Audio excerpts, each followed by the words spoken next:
உங்களுக்கு இஸ்லாமியர்களுக்கு உண்டான உறவு எப்படி இருக்கு? நாங்கள் வந்து ரொம்ப பழகுவோம். கிட்டத்தட்ட ஒரு 15 வருஷமா ரொம்ப நண்பர்களாக இருக்கும். எங்களுக்கு அவங்க எந்த ஒரு ஸ்ட்ரெஸ்ஸும் வராது. நாங்கள் எது சொன்னாலும் அட்ஜஸ்ட் பண்ணிக்குவோம், அவங்க எது சொன்னாலும் அண்டர்ஸ்டாண்டிங்கோட தான் இருப்போம். உங்களுக்கு அவங்க கிட்ட பிடிச்ச விஷயம் என்ன? இப்போ இஸ்லாமியர்கள் இருக்காங்கல்ல, ஒரு நண்பர்கள், அவங்க கிட்ட பிடிச்ச விஷயம் என்ன சொல்லுவீங்க? குடும்பத்தில் ஒருத்தர் மாதிரி பழகுவாங்க கூட.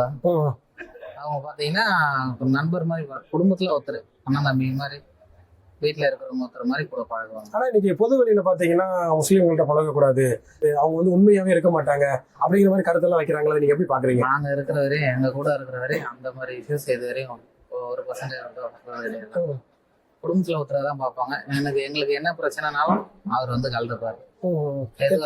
எத்தனை வருஷம் நட்பு உங்களுக்கு? 15 வருஷம் 20 வருஷம். எப்படி படிக்கும் போது நட்பா? முடிஞ்ச உடனே எப்படி இருக்கு இந்த உறவு பார்க்கும்போது உங்களுக்கு? நாங்க எங்க போனாலும் ஒன்னாதான் போவோம். இந்த மாதிரி ஃபங்க்ஷனு, புத்தக கண்காட்சி, வெளியே டூரு, எல்லா இடத்துக்கும் அவர் போனாலும் நான் எங்களை கூப்பிடுவாரு, நாங்க போனாலும்.